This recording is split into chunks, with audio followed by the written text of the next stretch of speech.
Greetings. My name is Ellen Shoshore, and my fellow colleagues are Donald Ndovu, Apiot Maringwa. We are going to be presenting on Kwame Nkrumah's ideas in the context of Black Lives Matter. He was born on September 21, 1909 in the Cold Coast, and he passed away on April 27, 1972. Kwame Nkrumah was given the African name Kwame by the village of Ngrufu Kwame, which means Saturday. As was the custom of his people to name infants according to the day of their birth.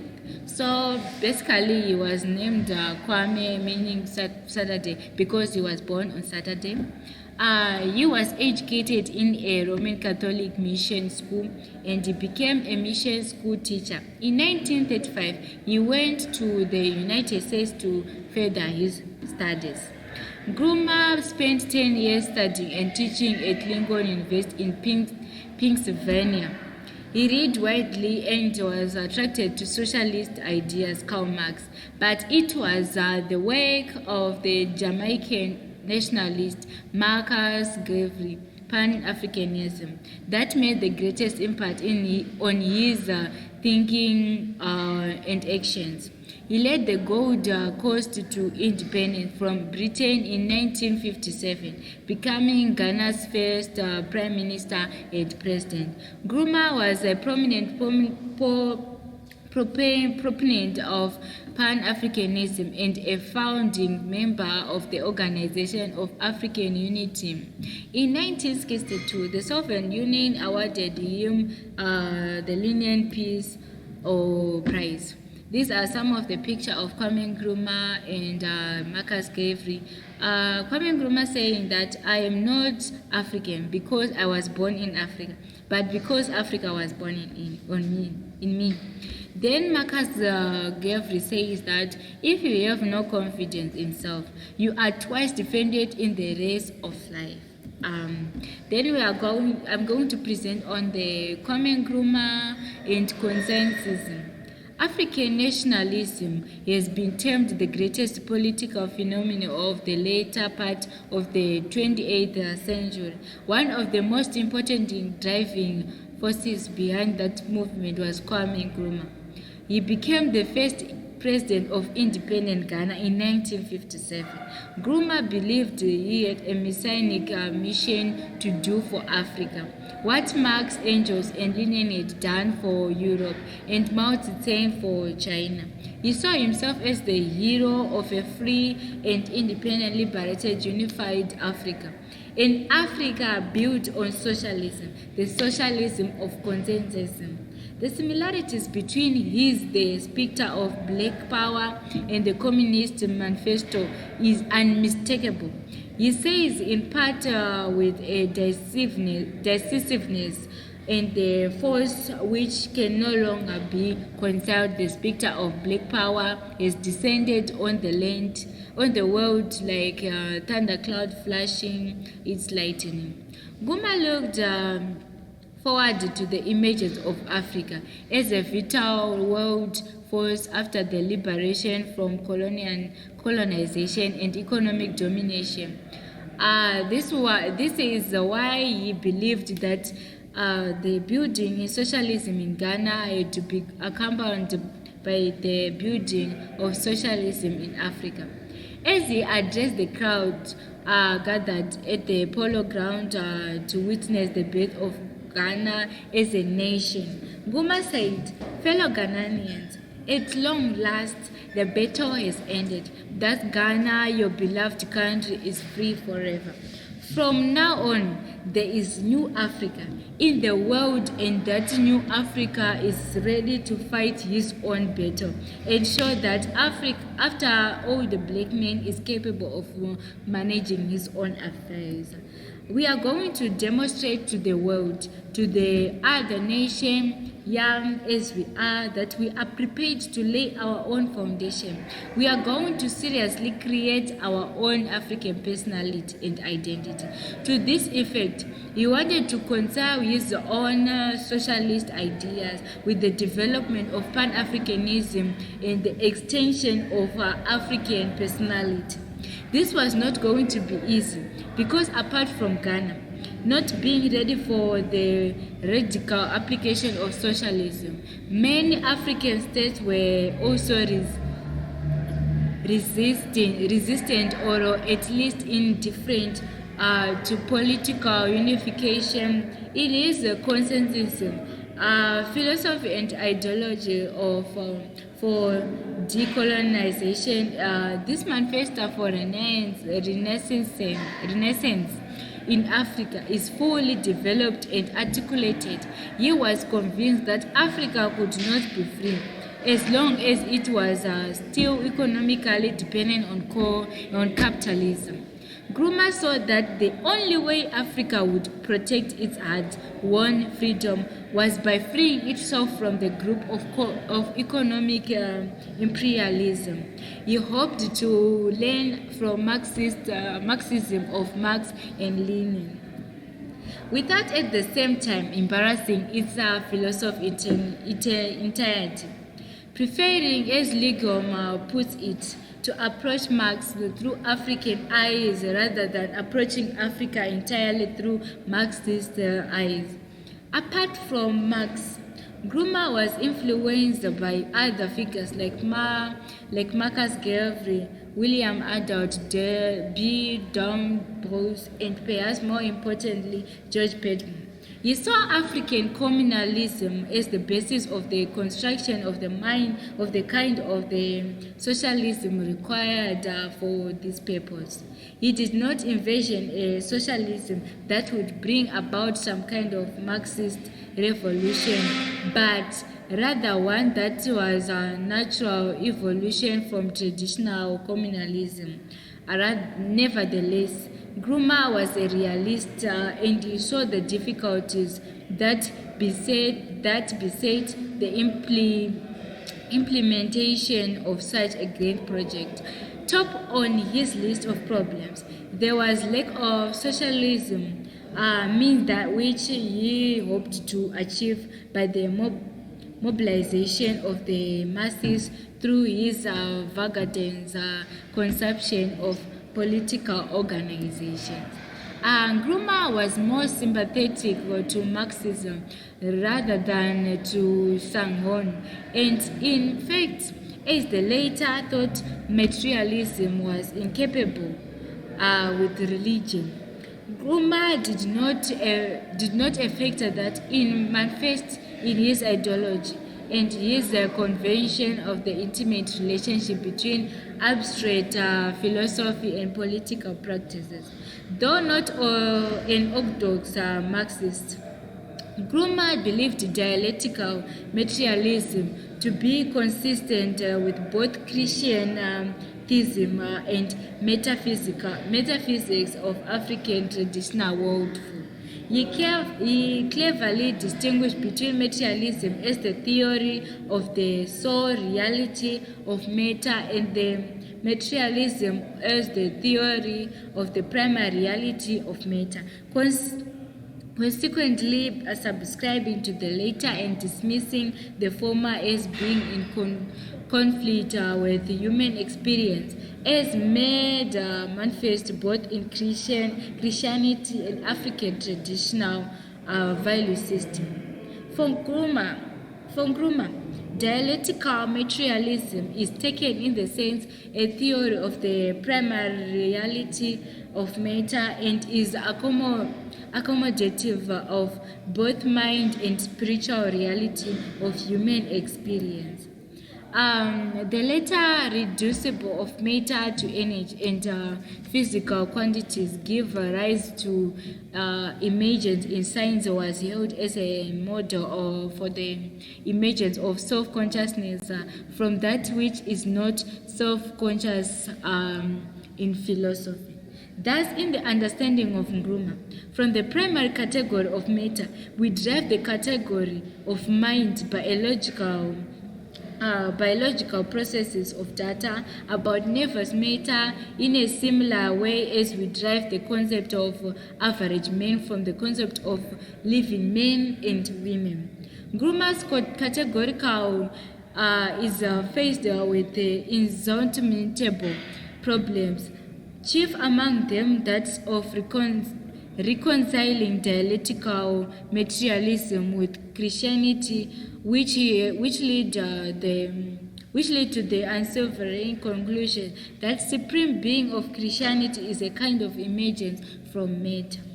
Here it is certainly difficult to achieve the consistency Nkrumah expected. Yet Nkrumah had faith in categorical conversion, and he actually held the same confidability was to be found among African traditional conceptions.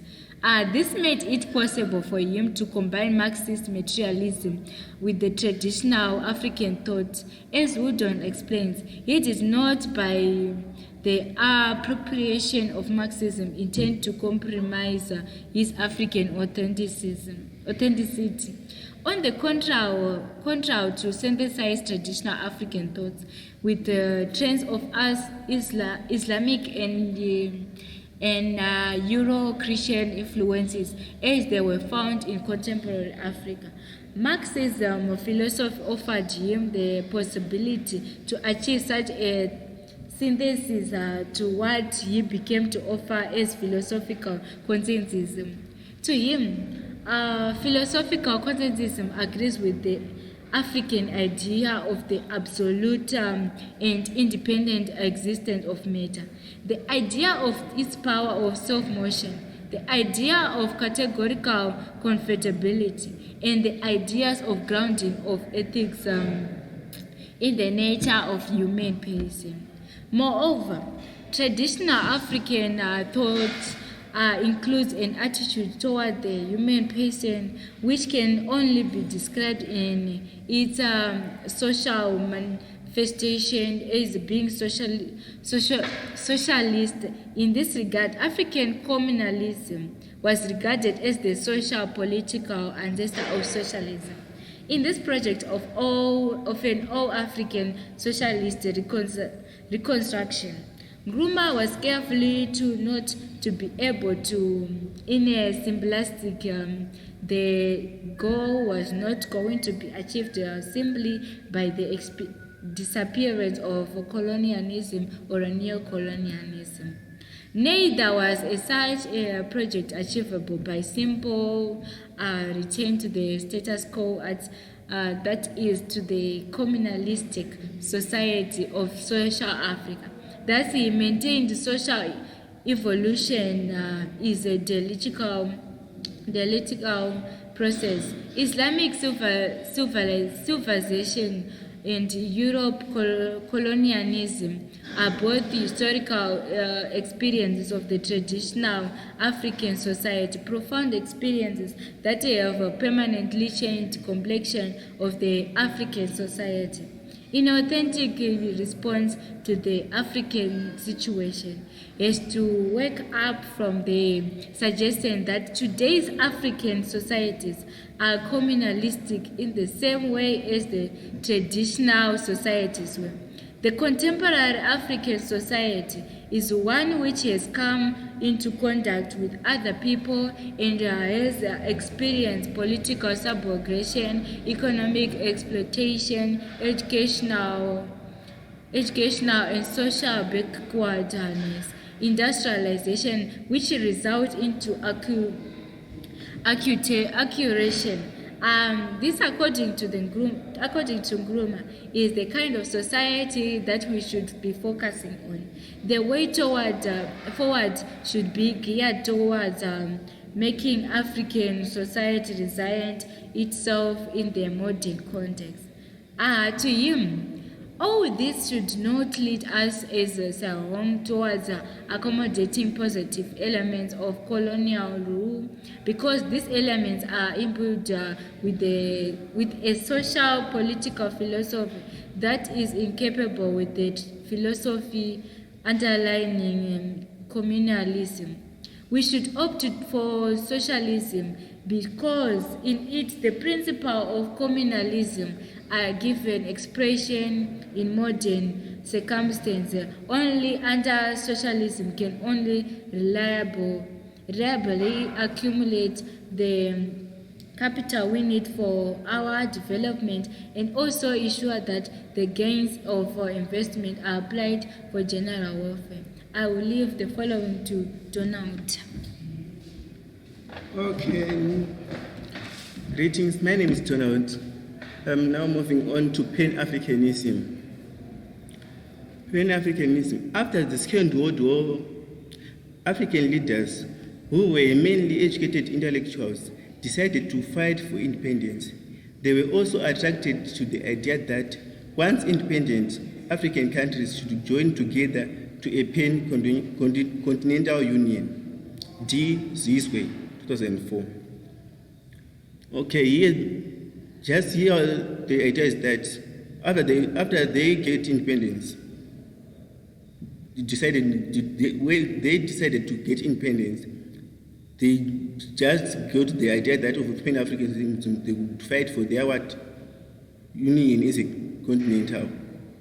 Pan-Africanism has two distinct meanings. One, the togetherness of all people of African descent and their cooperation in working for the freedom and independence for all African people everywhere, including African diaspora, such as the Caribbean and Americas. The second one is a movement to unite people in Africa itself and for a united Africa. Here, just saying, people must come together, making a one thing, making the whole Africa in one, and behaving united and peace in itself. A few educated Africans were able to study further in Europe or America. Those who went to America met African America's descent of slaves, and many of them was deeply influenced by the Pan-Africanist ideas. The most important figures in the Pan-African movement were W.B. Du Bois, Marcus Garvey, and George Patmore. Here, Kwame Nkrumah was just trying to highlight that Africans who studied at America, at the University of America, they were kept like slaves, and they all their views. And those who see how they were kept by this, are supported the view of Pan-Africanism ideas. Moving on, the idea was about Pan-African to unite Africa and its people against racial oppression and exploitation associated with European hegemony. Apa vari kuzama kuda kuti Pan-African yake iunganidze Africa nevanhu vayo and its people to avoid them or being on a safe side about racial oppression from the whites and their exploitation associated with the European hegemony. Mboyo and Okomina also opened that Pan-Africanism involved efforts to mobilize continental Africans against colonialism and racism, and was the philosophical grounding for the unity of Africa through African Union. Here, the continental Africans was just want to be mobilized against colonialism and racism. That is the Western countries, or in fact the European countries, on coming to take their independence. Most of his ideas practice came to pass also even in Western Europe. The failure to wait had slowed down development to his led to departure to the same African leaders like Gaddafi. A United States of Africa would have defended against neocolonialism, and that threat of fragmentation and brutalization prevented Africa from being a pawn for Cold War politics. Here, he's just saying, a United States of Africa would be able to defend itself from the whites and the threats which they were given by the whites, like fragmentation or brutalization, that prevent Africa from being a pawn for the Cold War politics. Through a federal government with president, common currency, and a common economic and foreign policies, Africa would have been stronger and able to shape its own destiny. These ideas were also wanted to be used by our former president, Robert Mugabe, president of Zimbabwe, the later president of Zimbabwe. Here, Kwame Nkrumah was trying to say that if Africa have a single president using single currency and a common economic and foreign policies, Africa would be a stronger and able to shape its future or its own destiny. Moving on, he was empathetic that no single independent African country would develop without a complete political unification of the continent for their collective benefit. Here, the point is that if like a country like Zimbabwe cannot defend itself for the colonization, from the Africans or colonization from Europeans. Nkrumah also argued in favor of African personality that should disentangle from attachment to European and American cultural entanglements. This point is just saying to entangle is to twist or to interweave in such a manner as not to be easily separated. Then to disentangle is to free something from entanglements or to extricate or unknot it. He advocated Pan-Africanism through an approach of governance based on the black world, that is, unit of all black people around the world. Here, this point is it's just saying about you just want to save the Black Lives Matter, so focused on the Black Lives Matters. Nkrumah also emphasized the need for cultural autonomy and the personal self-esteem of black people wherever they found themselves. Here, you are just saying people are just wishing Africans to have freedom wherever they are and have being proud of being an African without any problems which can they face from European countries. Nkrumah also wanted to pursue greater economic and political integration to overcome hurdles such as dependence of African countries with foreign and which was tied with the strings, its rising debts and increasing poverty among its people. Okay, here Nkrumah wanted to pursue greater economic and political integration to overcome hurdles. So the hurdles which have Africa was having poverty, and it was tied with that, with these things with the European countries. So they were helped by European countries by food aid, health aid, as it was poorer than European countries like now. Nkrumah wanted to improve education so that it increases knowledge and trained Africans for those phases of development by widening of educational opportunities. This comes after attending university in the United States of America, when he wishes the education of Africa to be higher as it was 10% of the population. Here, the population of Africa, according to education, was very low, and Kwame Nkrumah comes with the idea to improve the educational opportunities so that the Africans, they can be widened on their minds and on their education and come open-minded to be not being kept as slaves by the whites and being able to have a freedom and to know their human rights is in all.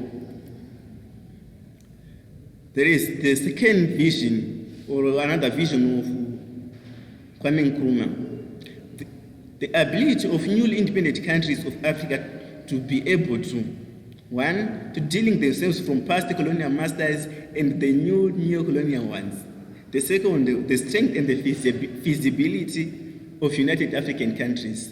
Nkrumah, the visionary, that he was also warned the potential elite of colluding the external interests, but to listen to the African masses who would never become agents of partners of neocolonialism as the elite would be.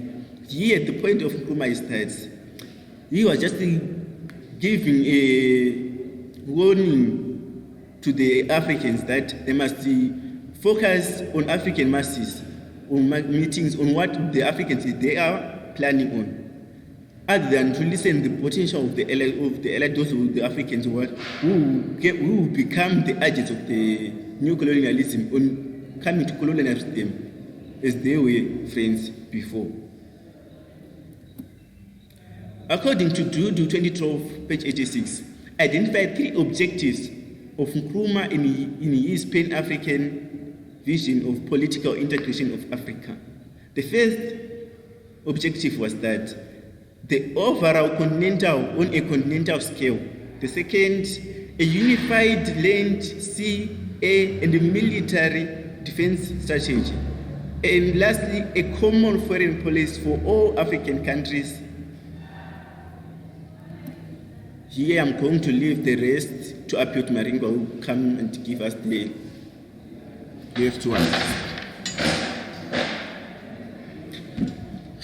To continue with, from Donald left, my name is Abiot Maringwa.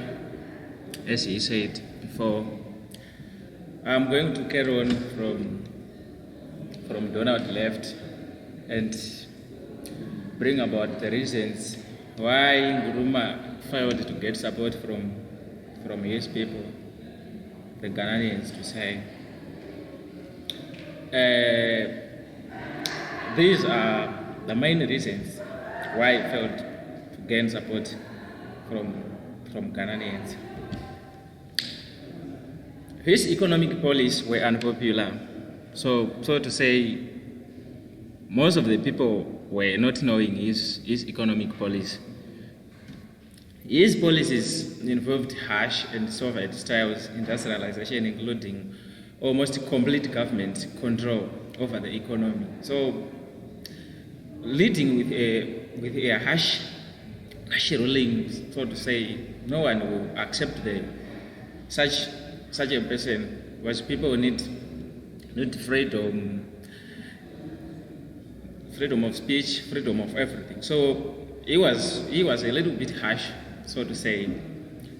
That is one of the reasons why he failed to get support from his people. He tried to break up the power of the trade unions, which had previously been his strong supporters. So you see, he was trying to backfire or to betray his supporters, his people, because previously he was gaining more support from that trade unions, while now he wanted to betray them and try to break the power of trade unions. So that is another reason why he failed to get support. He also lost support from the cocoa farmers by not allowing them to have the full profit of high cocoa prices. This situation, we experienced it in our country, in Zimbabwe, to say, because now in Zimbabwe, there are many investors who want to come to this country for the sake of investment, but our government is a little bit tough in terms of profits, because they need like 50-50 so that they will benefit more than the investor have. So it seems as if they borrow this thing from, we can say that they borrow this theory from Nkrumah, because now we have high unemployment rate in Zimbabwe. People are starving with the drought while the investors want to come. We have a lot of wealth in the country, but their policy, their ratio is not that good, so to say. So this is another reason why he failed to get support. You see, he introduced the Presantation Detention Act. The Preventive Detention Act, which also allow people to be detained without trial. You see, so to say, he was dictating, he was not giving people their freedom. Like in Zimbabwe, you see, people are now disappearing and killed and jailed without a trial. Now we have Job Scala in prison for advocating for more Blessing Alice's death by saying that she was killed by the party. You see, so he was trying to do such things. Like, to add on, this person, Nkrumah, spent a great deal of money in unnecessary weapons and equipment for his defense force. So to say, he was an extravagant someone.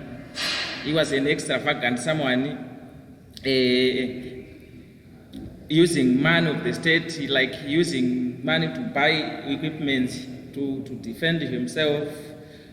So to say, like, take from this, we in Zimbabwe we witnessed that Mnangagwa was once sent Grace Mugabe a chartered plane to attend a mother's death in Zimbabwe.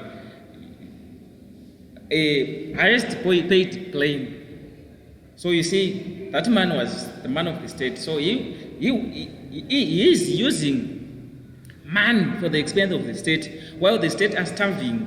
People are starving with hunger, no jobs, but he managed to take man from the cabinet and send a chartered plane for someone to attend a mother's burial. Of course, it's not right at all. Early in 1964, Nkrumah declared Ghana a one-party state with himself as a president of both the nation and the party. He administrated that the country passed into the hands of a corrupt party officials who helped themselves. The Ghanaians, they were made to serve. You see, he wanted to declare a one-party state. You see, a one-party state without any opposition party. You see, so it's a dictatorship country. So under normal circumstances, people will not allow this to happen. You see, like Stalin Nkrumah encouraged a cult of personality in which he was idealized as the perfect national leader. Though his lifestyle was modest, he became remote from the people and fearful that they will plot against him. So you are trying to copy from Stalin Nkrumah. Of course, Stalin Nkrumah was idealized as a perfect leader, but later on he relocated himself to a safe place so that people would not attack him, because he was trying to build himself, like benefiting himself at the expense of the country. So Nkrumah also copied that, you see. So people will end up not liking you. Carry on. He also faced challenges before independence. He had to make sure there were enough skilled people and experienced people to run an independent country efficiently.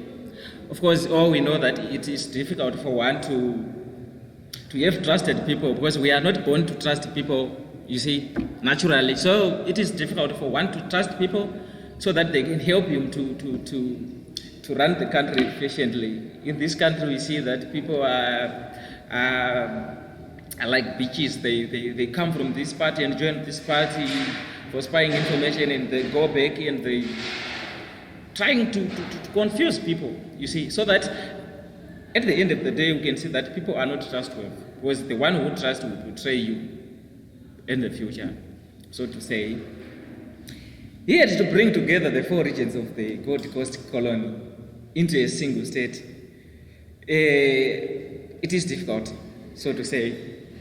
The north was largely Muslims, and the south was determined by the Asante people and largely Christians, where there were many different people and different cultures, and 7 major languages. You see, it is difficult for one to bring different languages, because it brings about chaos in the country. You see, now in Zimbabwe we see that the Mpakati people are now want to divide the country into 2 different states, and they now need their freedom by saying that Mnangagwa need a passport to approach our land. Of course, they are Zimbabweans, but they need their independence because of their culture. Even the Ndeveles and the Shona, there's differences between them. You see that Ndevele used to say the Shona are barbaric in the style, then the Shona used to say the Ndeveles are warmongers and bloodthirsters, you see. So it is difficult for them to be united, so to say. Like, we witnessed it during colonization of Zimbabwe. The missionaries come here to civilize Africans, but at first it was difficult for them to convince people. We used to hear that the Ndebele were very arrogant and they were very resistant to change to the Africans, to the colonizers. So many of missionaries were killed because they were not trusting. They were not trustworthy to the Africans, so to say. So it is difficult for one to to make sure that we are united as different nations, you see. And also to add on, he was determined to win full independence without delay. It is difficult. It is difficult, as we can see here. It is difficult for one to win independence in that very big state without delay. So, in other words, we are trying to say that he was supposed to move fast in his politics, so to say. But Guruma is a genius politician, you see. Yeah, he was a genius politician. He was a philosopher, one of the most well-known philosophers in Africa. So he managed to overcome some of these problems, you see. Because the Britons helped them to train a new Ghanaian civil service, drawn from the growing number of educated young people. So Britain helped him to train new Ghanaian civil service by educating them. So to say, he was now having more supporters with intelligence, so that they will be able to convince people and others, so to say. Nkuruma's decision to use English as an official language and to call the country Ghana were an important unifying factor. The word Ghana means a warrior or a king. It had been the name of the greatest kingdom in the West Africa hundreds of years earlier. So people felt proud to be identified with that. So, in other words, we are saying that Nkuruma is a genius, someone, because now English is an official language for every country, so to say. So we borrow this issue from Nkuruma of using English as an official language, so to say. So he was a political genius.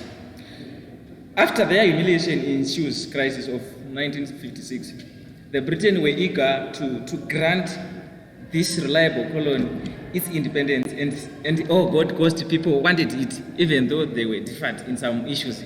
So you see, he was now gaining support from his people because they now want their independence. They are now full equipped and having much trust in him to overcome all such problems. To sum up or to conclude the theory and the story about Kwame Nkrumah and his lifestyle. His theories